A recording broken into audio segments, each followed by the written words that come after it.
Assalamualaikum warahmatullahi wabarakatuh. Apa kabarnya pemirsa TVmu dimanapun Anda berada? Senang sekali saya Rizky Nurul Ilmi kembali hadir menyapa Anda dalam program Teras TVmu bersama UHAMKA, Universitas Muhammadiyah Profesor Dr. Hamka.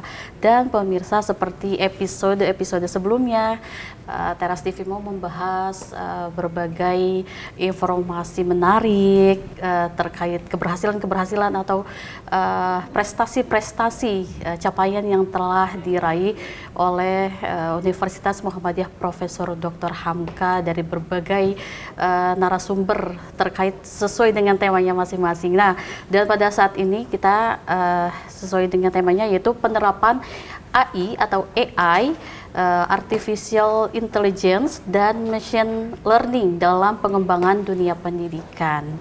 Dan sudah hadir bersama kita di tengah-tengah kita yaitu Mas Muhammad Gabriel Somual, ya disapanya Muhammad Gabriel atau Somual nih? Baik, kalau saya biasa dipanggil Gabriel, Kak. Oke, Mas Gabriel. Nah, Mas Gabriel ini merupakan salah satu mahasiswa Fakultas Teknologi Industri dan Informatika atau FTII UHAMKA, dan salah satu juga menjadi mahasiswa berprestasi ya di kampus UHAMKA ini. Kalau saya baca cukup banyak nih, namun salah satunya yaitu top 10 mahasiswa berprestasi UHAMKA, kemudian juara 3 Indonesia Gen AI Hackathon by Alibaba Cloud. Masya Allah sekali ini. Dan satu lagi Microsoft Learn Student Ambassador by Microsoft ya. Betul, nah, ini cukup dan sangat sangat membanggakan bagi UHAMKA karena salah satu mahasiswanya ini sangat berprestasi khususnya di bidang teknologi ya, bisa dikatakan teknologi informatika juga ya. Betul. Nah, oke, Mas, tadi kita langsung saja nih, kita berbicara mengenai penerapan AI dan machine learning dalam pengembangan dunia pendidikan. Tapi sebelum lebih jauh lagi, Masnya bisa menjelaskan mengenai AI dan machine learning itu apa sih? Oke, baik Mbak. Terima kasih sebelumnya nih. Kalau sepengetahuan saya ya terkait AI ini sekarang kan sedang marak dibicarakan, banyak didiskusikan bahwa AI ini sangat luar biasa atau ancaman gitu ya. Padahal sebelum sekarang marak dibicarakan, dahulu pun sudah bisa kita gunakan, kayak udah ada sebetulnya ya. Iya, sebetulnya udah ada di YouTube. Mungkin kita suka pakai YouTube dan di berandakan suka ada rekomendasi. Nah, itu pun salah satu bentuk dari penerapan AI sebetulnya. Kalau di YouTube, bahkan di Instagram, di TikTok pun demikian.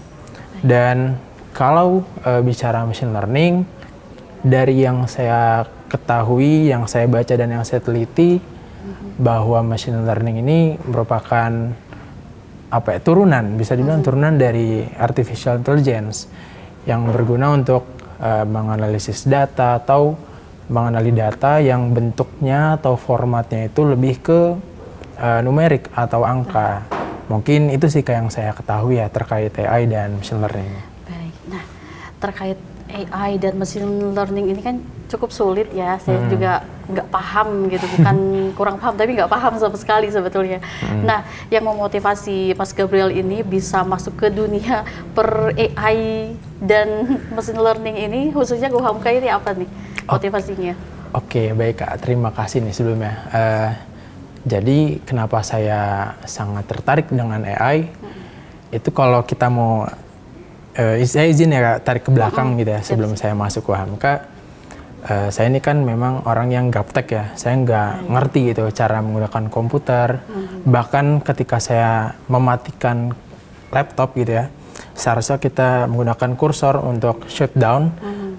Tetapi yang saya lakukan adalah menggunakan tombol power. Jadi langsung matiin tombol. Nah, itu kan salah kan. Oke, betul. Nah, kenapa saya masuk di Teknik Informatika UHAMKA? Pertama itu karena saya suka matematika dan saya teliti, saya baca di UHAMKA yang punya atau yang beririsan dengan matematika itu kan ada dua ya yang saya ketahui, ada pendidikan matematika dan teknik informatika. Nah, karena saya orang ini suka tantangan ya, saya basically suka orang yang menantang. Jadi saya memutuskan untuk masuk teknik informatika dengan dasar yang atau background yang belum ada gitu. Nah, jadi ke-trigger ya? Iya, jadi saya ke-trigger selama belajar. Dan pada saat masuk pun saya di sana juga masih nggak tahu apa-apa. Bahkan saya baru bisa menggunakan laptop dengan layaknya orang menggunakan laptop gitu ya. Kayak mematikan itu, menggunakan shutdown dan bermain Excel. Itu di semester 2 atau 3 gitu, itu saya baru bisa. Nah, kemudian juga di awal pun saya nggak langsung tertarik dengan AI. Jadi memang di awal itu saya belajar secara general, seperti teknologinya itu bagaimana yang ada di UHAMKA. Kemudian juga kita belajar bahasa pemrograman, lalu kita belajar juga basic-basic dari jaringan, kemudian ada desain juga.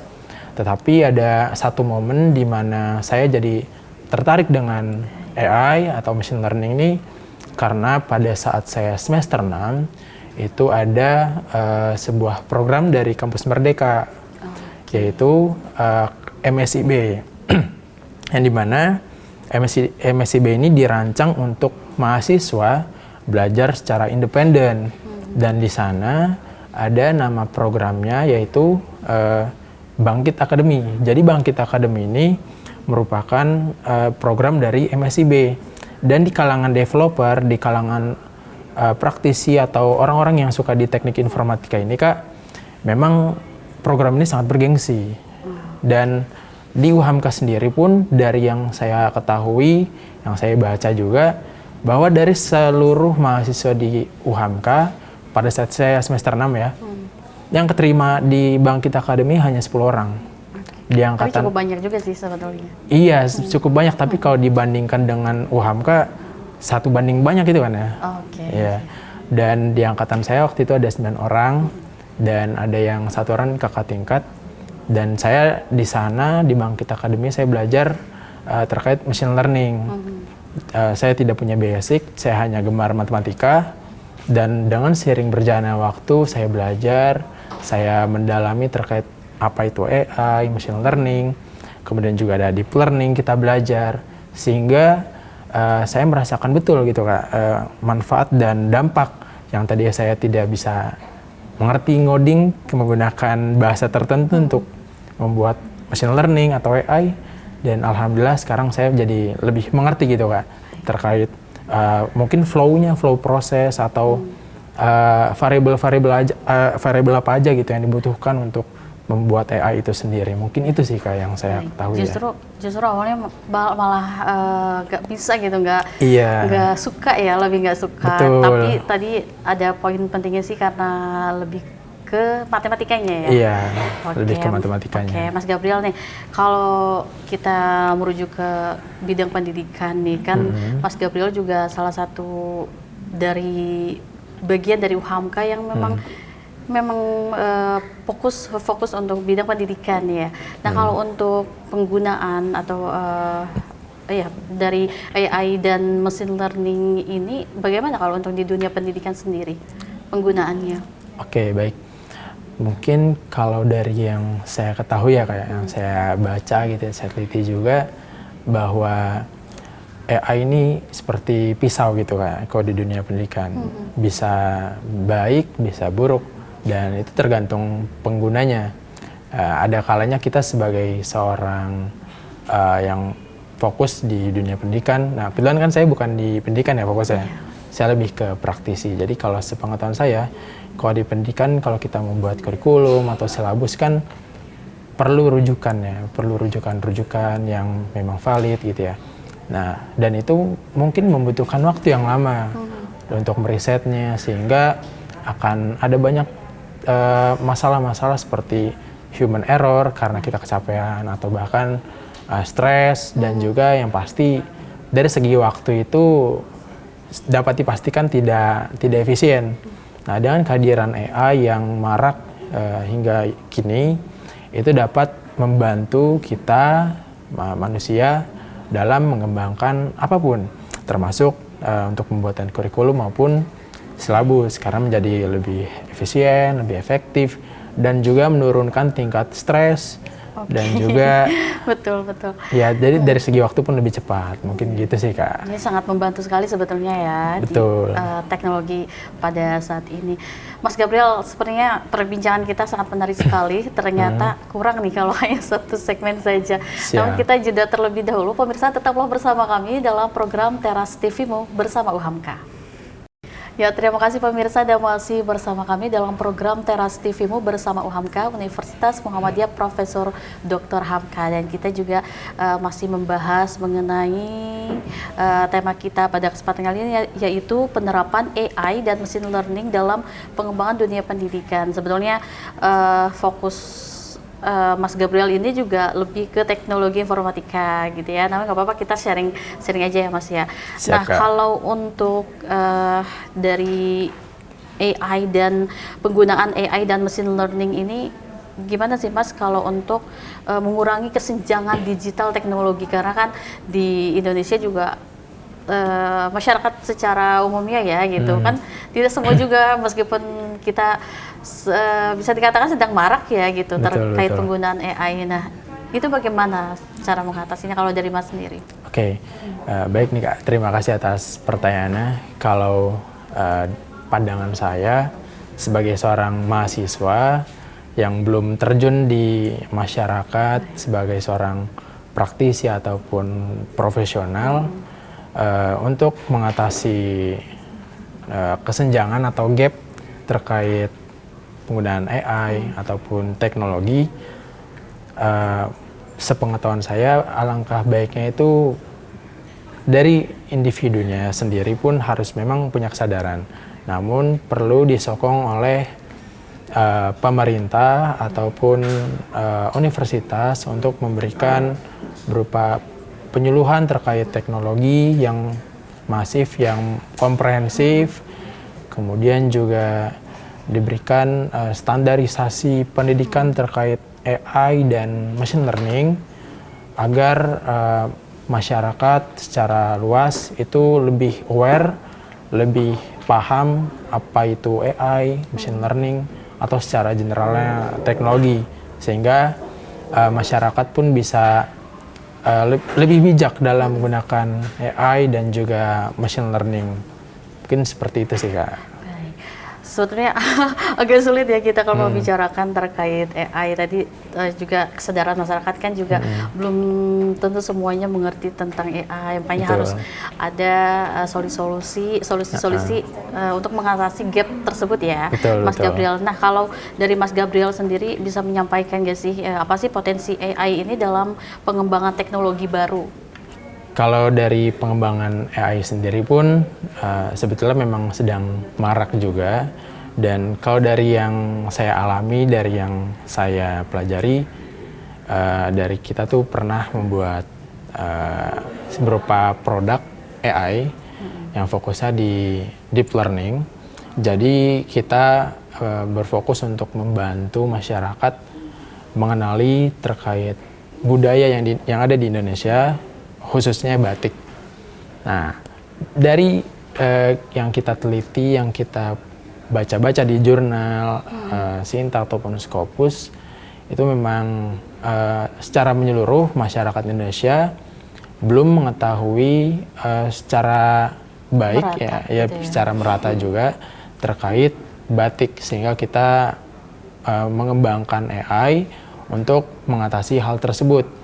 Jadi nanti dalam prosesnya pengguna, yaitu masyarakat, bisa mengupload gitu ya, mengupload gambar, dan ketika diupload maka akan diproses oleh sistem AI yang kami buat, sehingga setelah diproses akan menampilkan berupa penjelasan deskripsi, yaitu seperti namanya, kemudian tempatnya, dan juga mungkin asal dari batik itu berada. Mungkin itu sih pengembangan AI yang pernah kami buat ya. Mungkin seperti itu Kak. Baik, Masya Allah. justru dari teman-teman UHAMKA khususnya dari Mas Gabriel sendiri tadi sudah pernah gitu ya ada membuat pengembangan pengembangan dari AI terkait dengan batik ya salah satunya. Nah Mas Gabriel, kita balik lagi ke soal pendidikan gitu. Nah kalau dari Mas Gabriel sendiri, adakah gitu harapan ke depannya dari institusi pendidikan khususnya di UHAMKA ini terkait pengembangan atau penggunaan dari AI dan machine learning ini?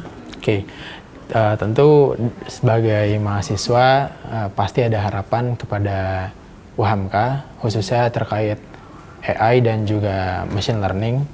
Dari yang saya alami dan saya tinjau ya di UHAMKA khususnya prodi Teknik Informatika, memang saat ini sudah ada mata kuliah terkait AI, namun dari segi pengalaman belum optimal. Dan tentu harapan saya sebagai mahasiswa dari segi kurikulum maupun silabus itu bisa dioptimalisasi lagi dengan merujuk pada standar internasional, baik itu dari segi tools-tools yang akan digunakan dalam praktek dari mata kuliah ataupun bahasa pemrograman yang digunakan.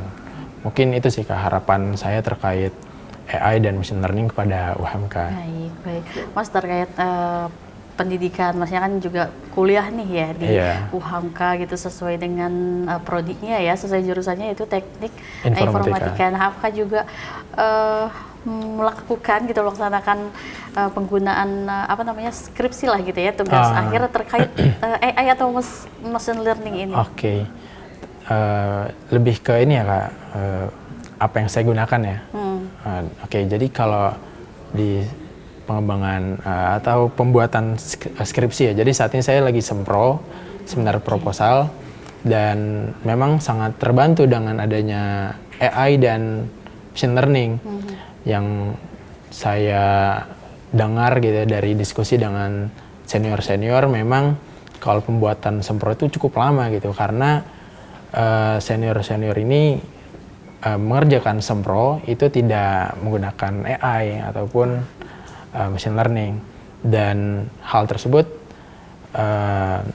tidak dikatakan buruk juga ya kalau menurut saya. Mungkin itu jadi lebih mengasah otak gitu ya, karena harus berpikir kritis tanpa menggunakan AI ataupun ML, machine learning, jadi banyak baca. Dan kalau dari saya, memang saya menggunakan AI dan machine learning, namun tetap kita sebagai mahasiswa harus analisis juga, tetap riset harus riset juga apakah data ini valid atau ini tidak gitu ya. Nah, namun dari segi efisiensi itu jadi lebih baik gitu, cepat, lebih cepat, mudah juga. Betul. Baik. Nah, Mas, tadi memang sangat menarik ya terkait tadi salah satunya misalnya penggunaan AI ini untuk mengerjakan sempro nih, gitu bocorannya gitu. Kalau dari kampus sendiri ada nggak sih pernah yang menyampaikan gitu dari pihak kampus terkait boleh atau enggaknya penggunaan dari AI dan machine learning ini, karena kan bisa dikatakan plagiat atau ya tadi ya hal buruk lah ya gitu. Itu bagaimana dari Mas sendiri? Kalau dari kampus sendiri memang tidak ada himbauan atau pernyataan resmi itu tidak boleh menggunakan AI. Namun saya meyakini bahwa dosen-dosen pun pasti menggunakan AI. Nah, namun untuk mengatasi plagiasi itu dikembalikan ke mahasiswa, karena balik lagi bahwa penggunaan kata-kata atau data yang ada di AI kan tidak selamanya valid.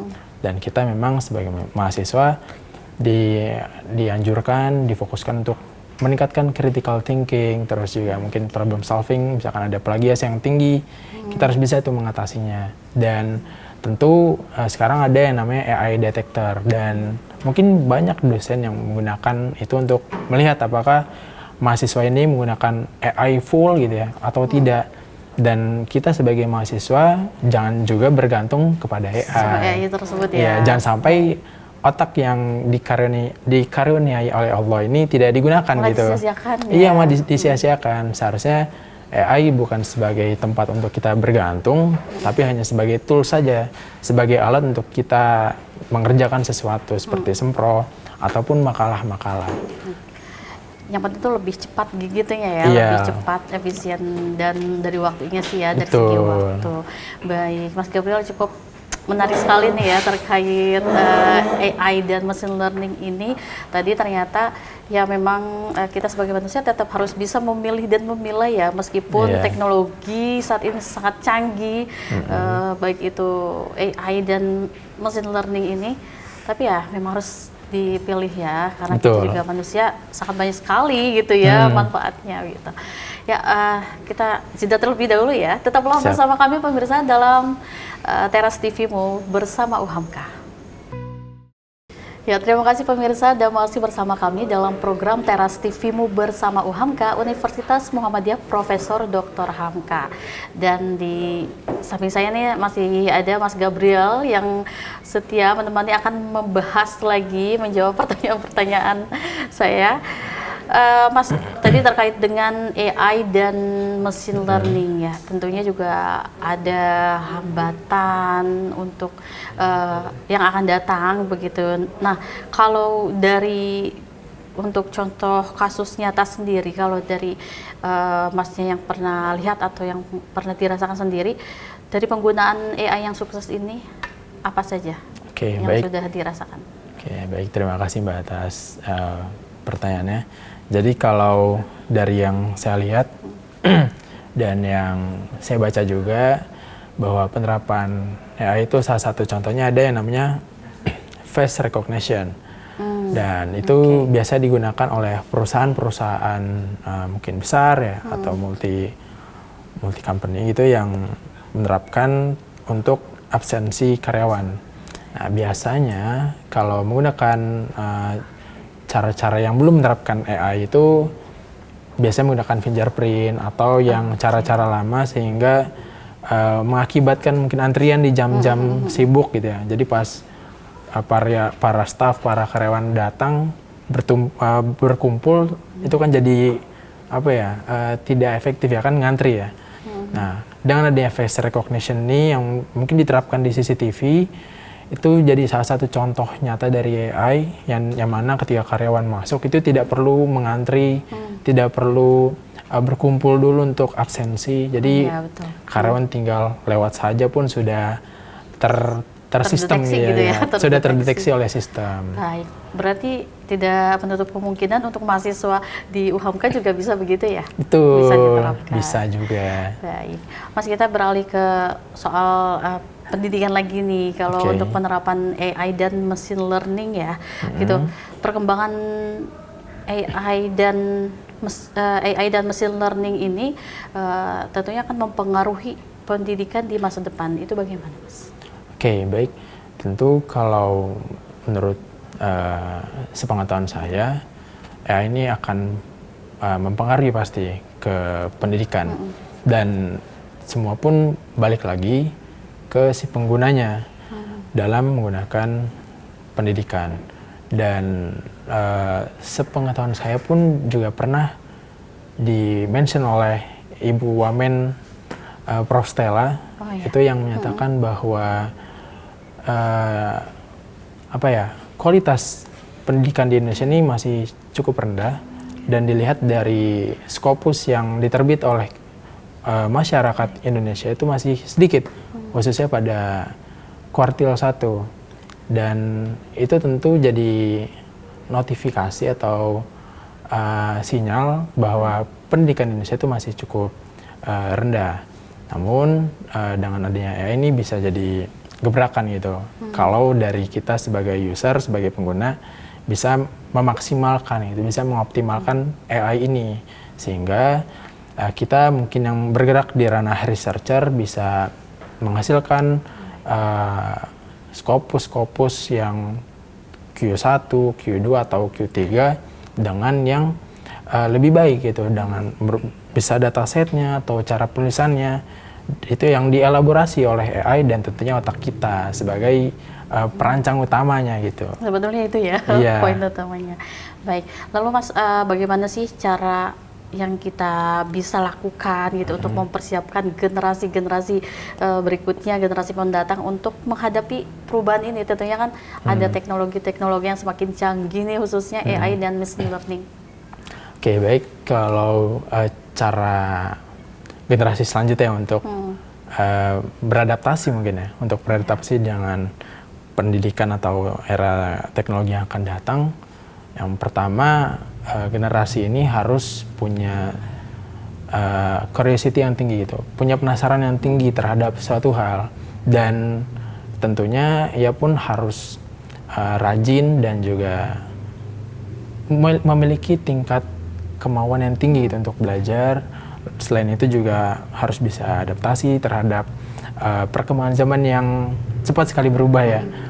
Nah, mungkin itu aja sih Kak, kalau yang saya lihat ya untuk generasi muda ke depannya gitu ya. Baik, Mas boleh ini nggak sih menjelaskan bedanya gitu ya dari AI dan machine learning itu, yang berbayar sama tidaknya itu apa? Maksudnya apakah kayak kalau kamus bahasa Inggris kan vocabulary-nya gitu yang sedikit atau banyaknya. Nah, kalau dari AI atau machine learning ini apa sih?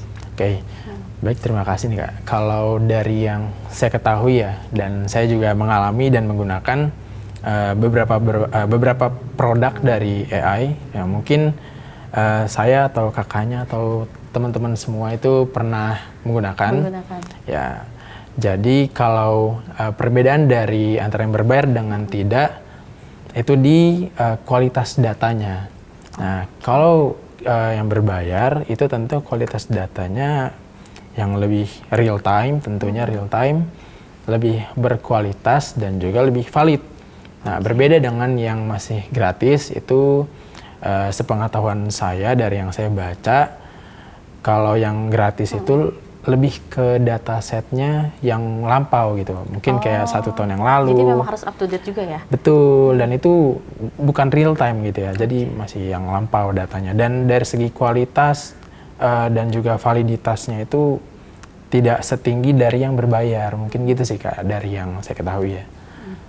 Kalau dari Masnya sendiri, Pak sudah memiliki salah satu produk yang menggunakan AI sendiri atau bagaimana Mas?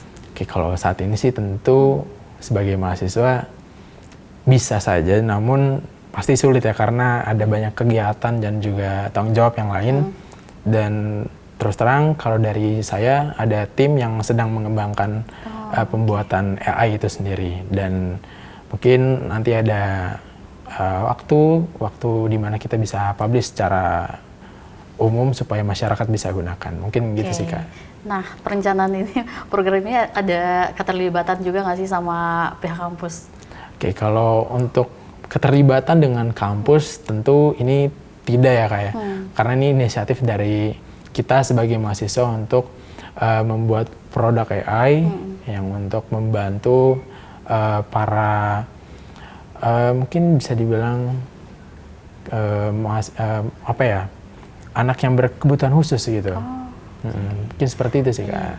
Jadi semakin membantu juga ya. Iya, jadi betul. Terlihat kebermanfaatannya dari AI dan machine learning ini gitu. Tadi karena sebetulnya kalau dalam kehidupan sehari-hari pun ya bisa dikatakan memang harus bisa milih dan memilah ya. Betul. Terkait penggunaan teknologi yang semakin canggih. Betul. Sampai saat ini ya kita rasakan. Masya Allah. Pemirsa, kita jeda terlebih dahulu. Tetaplah bersama kami dalam Teras TV-mu bersama UHAMKA. Terima kasih pemirsa Anda masih menyaksikan program Teras TV-mu bersama UHAMKA Universitas Muhammadiyah Profesor Dr. Hamka. Dan kita masih membahas mengenai AI dan machine learning. Bagaimana penerapannya dalam dunia pendidikan. Nah, Mas Gabriel sudah banyak menjelaskan mengenai AI dan machine learning begitu ya. Meskipun saya belum banyak memahami nih sebetulnya juga ya gitu. Nah, Mas bisa memberikan pesan yang Mas ingin sampaikan kepada para pemirsa di rumah terkait tentang penerapan AI dan machine learning untuk kedepannya dalam dunia pendidikan. Seperti apa? Baik. Untuk penerapan AI dan machine learning di pendidikan ya, tentu itu akan terus terjadi ya mungkin hingga 20 tahun ke depan. Namun yang ingin saya sampaikan ke teman-teman semua dan tentunya juga saya pribadi, jangan terlalu bergantung ke AI ataupun machine learning. Karena kalau kita terlalu bergantung ke sana, dikhawatirkan otak kita yang memiliki kapasitas yang lebih tinggi daripada AI kalah gitu, malah turun dari segi critical thinkingnya ataupun problem solvingnya. Sehingga dari teman-teman diperlukan untuk belajar yang lebih giat, tentunya mungkin bisa belajar terkait matematika gitu untuk meningkatkan kritikalnya, mungkin belajar kalkulus ataupun algoritma gitu ya. Dan tentunya kalau AI itu jangan dijadikan tools yang harus dipakai terus. Mungkin kalau teman-teman ada sedikit kesulitan atau ada masalah yang memang sekiranya kita belum mampu gitu ya, itu bisa dibantu oleh AI atau machine learning.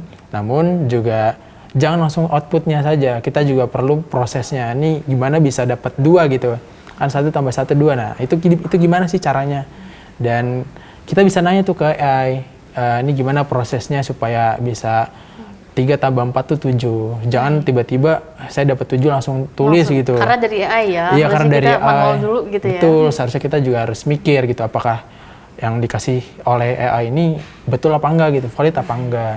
Sehingga kalau kita punya critical thinking, punya problem solving yang baik, berdasarkan otak yang dikasih oleh Allah ini, maka pendidikan di Indonesia pun bisa jadi lebih maju gitu. Oke, Masya Allah. Ya balik lagi sih tadi ya, kita harus harus sadar diri juga sih terkait tadi rahmat Allah yang sudah memberikan karunia juga kepada kita ya sebagai manusia, memiliki akal dan pikiran ya gitu. Jadi nggak boleh juga langsung memanfaatkan si AI dan machine learning ini. Nah, Mas, harapan kedepannya dalam pengembangan teknologi digital nih, khususnya dari digitalisasi pendidikan di UHAMKA seperti apa? Oke, baik. Tentu harapan saya ya kepada UHAMKA terkait digitalisasi teknologi.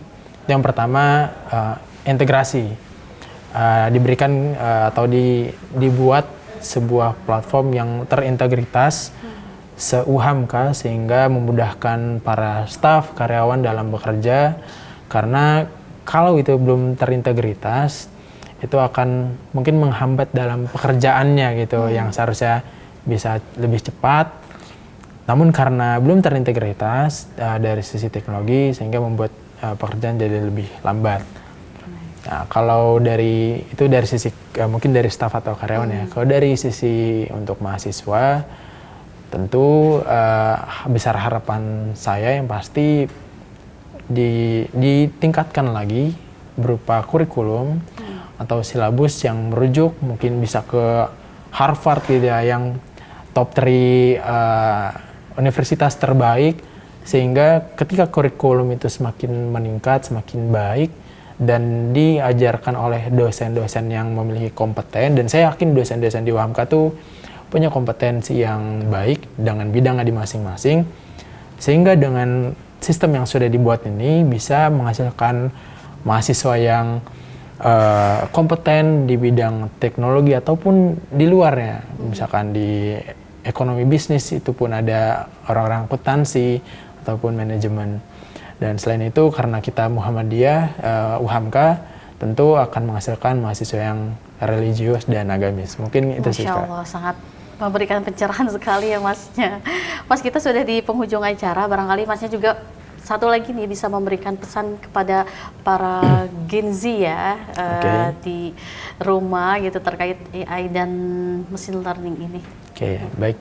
Tentu kalau pesan dari saya sebagai mahasiswa kepada teman-teman, yang pertama jangan bergantung ke AI ataupun machine learning dan produk-produknya. Dan yang kedua, ditingkatkan gitu, belajar, mungkin bisa belajar dari matematika untuk meningkatkan problem solving ataupun critical thinkingnya, sehingga teman-teman ketika mendapatkan suatu masalah atau problematik di luar sana itu tidak bergantung gitu terhadap AI. Jadi teman-teman bisa satset gitu bahasanya, satset, mikir cepat gitu. Mungkin itu sih Kak pesan dari saya kepada teman-teman semua. Siap, Masya Allah. Terima kasih banyak Oke. Mas Gabriel atas penjelasan dan informasinya terkait AI dan machine learning. Meskipun saya belum banyak sekali mengerti ya tadi, terus belajar lagi ya, nanti kita sharing-sharing lagi di luar kegiatan ini ya, di luar acara ini. Nah pemirsa, itu tadi perbincangan kita terkait dengan tema penerapan AI dan machine learning dalam pengembangan dunia pendidikan bersama Mas Gabriel. Semoga apa yang kita tadi sampaikan, apa yang diperbincangan bisa memberikan inspirasi, motivasi, dan juga sama-sama sharing dan belajar ya Mas Gabriel terkait dengan AI dan machine learning ini. Terima kasih sudah menyaksikan Teras TV-mu bersama UHAMKA. Terus saksikan Teras TV-mu bersama UHAMKA hanya di TV-mu. Wassalamualaikum warahmatullahi wabarakatuh.